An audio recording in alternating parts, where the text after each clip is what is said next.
Hello, my name is Marian. I am a blogger at Miss Mustard Seed. And I'm Kriste. I'm a blogger at Rosemary Thyme.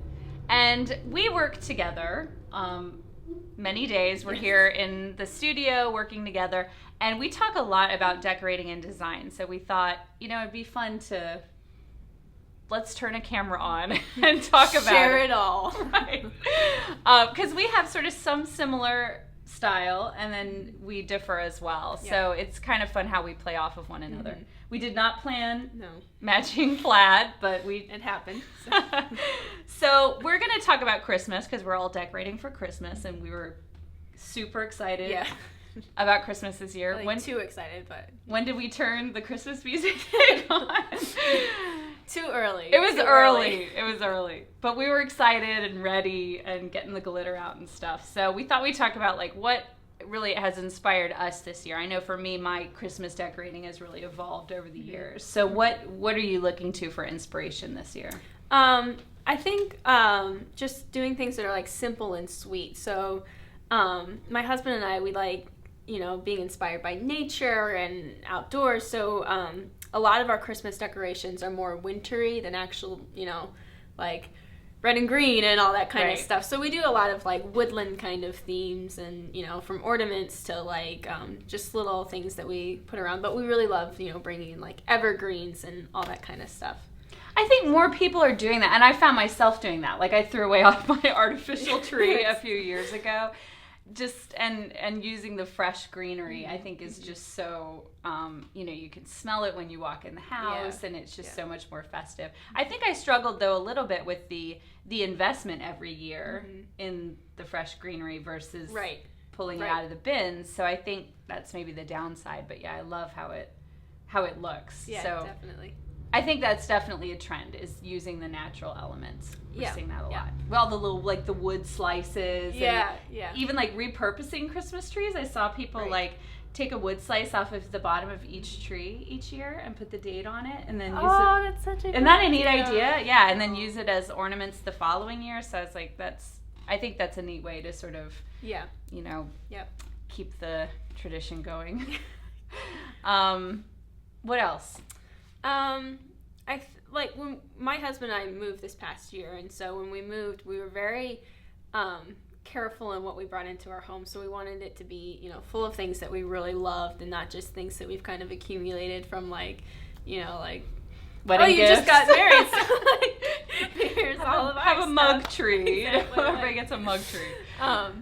So we kind of carried that over into, decorating for Christmas and just choosing things that are kind of really clean and simple. So lots of white. We brought in a lot of white because I love Christmas so much. If I could have it my way, I would decorate from end of August to March.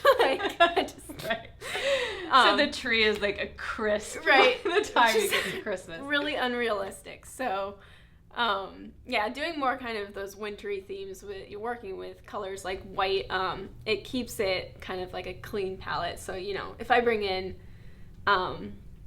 if I fill a shelf with things that are, very neutral and white, my husband's not as much, it doesn't stress him out as much as it's all Santas and, ho-ho-hos and all that everywhere. Exactly. And so that's just kind of something that I've been trying to do in general with decorating, is just keeping it very, kind of almost sparse, and just making sure that what I do put up and what I have out are things that I really, really love. Yeah.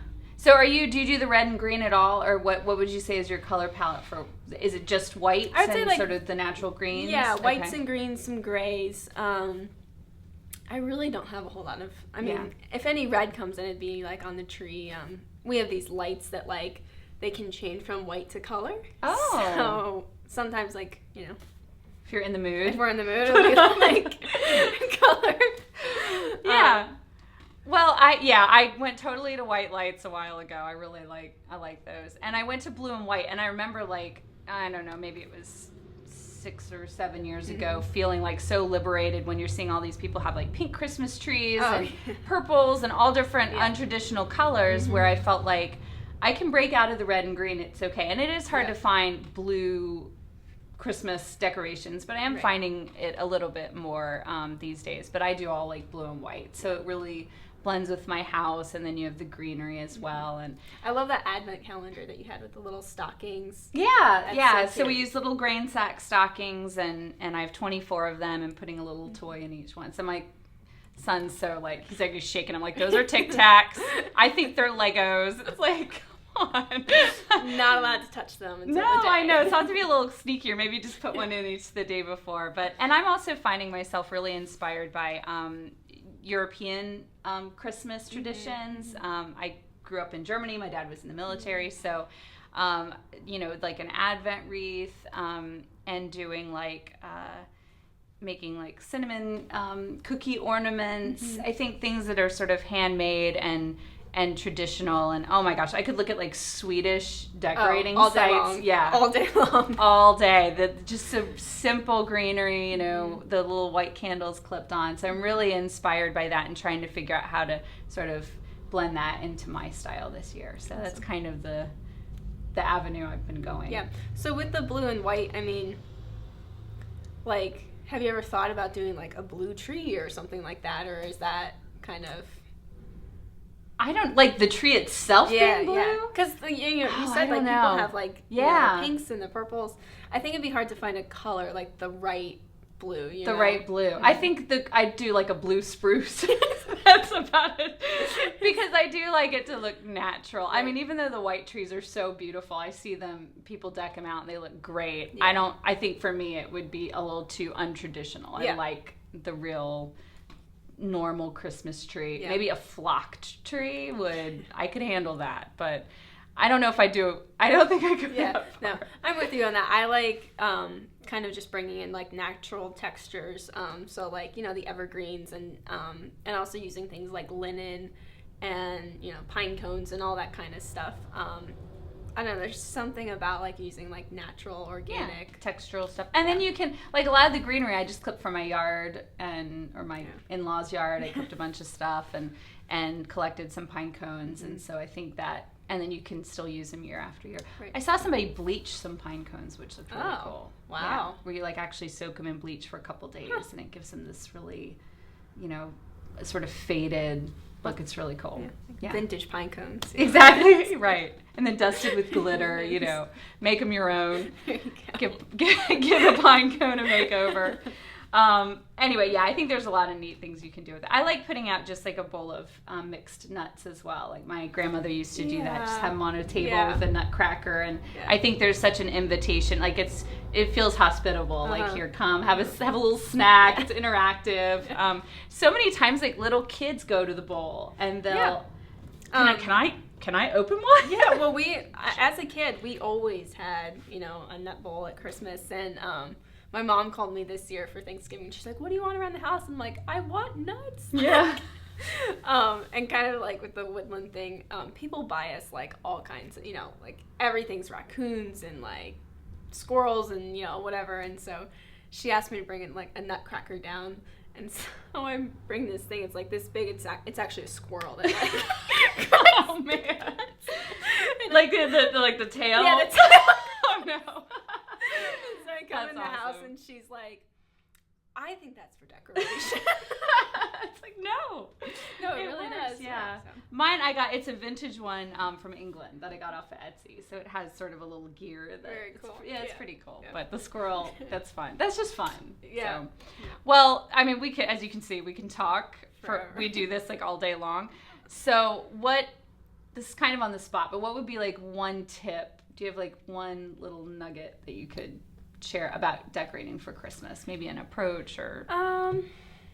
I think try to match your Christmas decorating to the style that you already have in your home so that it doesn't look kind of out of place once you get it all together. So that, if someone were to walk into your home at Christmas time, they wouldn't be like, "Whoa, Christmas." It's like, oh, this is nice and it's normal and it seems really cohesive with what you typically do. Yeah, and then you can leave it up longer. Right. And I think then you're not going out and buying a whole bunch of Christmas stuff every year. It's stuff you can leave up through the year. Yeah, I agree with that. And I think my tip would be, I think Christmas and holidays are so steeped in tradition, and sometimes it's like, well, we can't change the tree. This is like the family tree. This is what we've always done. So I think like, don't be afraid to change some things up. Like, it's okay to break away from tradition a little bit. You know, I'm mindful of that. I want my kids to have memories of the tree and not be like, oh, well, our tree's just different every year. Right. But don't be afraid to change some things up. We normally do like the Lego Advent calendar, but we're doing the stockings this year, and I think it's, you know, it's just something different and fun, and so we'll see how it goes. Maybe we'll go back to Lego Advents next year, but don't be afraid to change it up. So there you go. There's our design ramblings, and I hope somewhere in there you got some inspiration for decorating your home for Christmas.